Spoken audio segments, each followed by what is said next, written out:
Kolkata high court 10,000 টাকা করে জরিমানা করলো সেই সমস্ত স্কুলগুলিকে যে সমস্ত স্কুলগুলির ভুলের কারণে, যে সমস্ত স্কুলগুলির গাফিলতির জন্য মাধ্যমিক পরীক্ষার্থীরা এখনো পর্যন্ত মাধ্যমিক পরীক্ষা দেওয়ার জন্য অ্যাডমিট কার্ড পায়নি।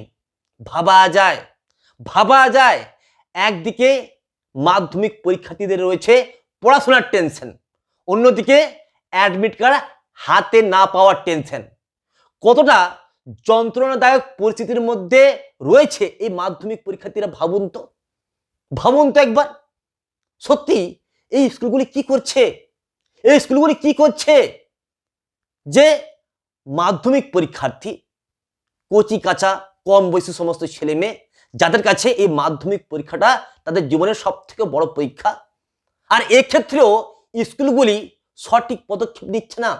যে সমস্ত করণীয় কাজ সেই সমস্ত করণীয় কাজগুলো ঠিক মতো করছে না, যার জন্য যে সমস্ত ভুলের জন্য আজ মাধ্যমিক পরীক্ষার্থীরা এই সিচুয়েশনের মধ্যে পড়ে গেছে, এই সমস্যার সম্মুখীন হয়েছে মাধ্যমিক পরীক্ষার্থীরা।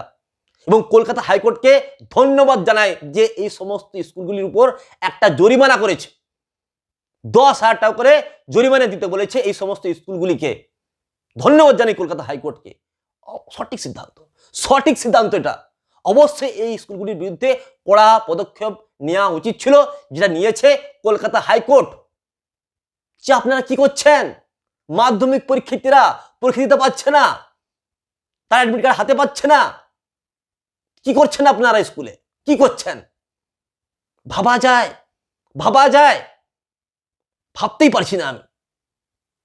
কলকাতা হাইকোর্ট এই সমস্ত মাধ্যমিক পরীক্ষার্থীদের জন্য সুরাহা করে দিয়েছে, ব্যবস্থা করে দিয়েছে। কি ব্যবস্থা করেছে?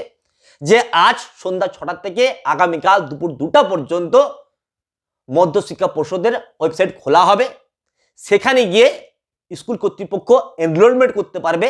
এনরোলমেন্ট করার পর আগামী রবিবারের মধ্যে এই অ্যাডমিট কার্ড তারা মধ্যশিক্ষা পর্ষদ থেকে এনে ছাত্রছাত্রীদের হাতে তুলে দিবে এবং এই সমস্ত মাধ্যমিক পরীক্ষার্থীরা মাধ্যমিক পরীক্ষা দিতে পারবে।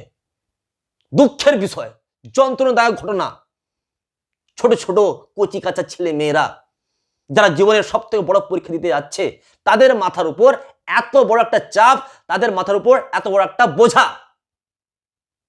ভাবা যায় কি হচ্ছে এসব কি হচ্ছে।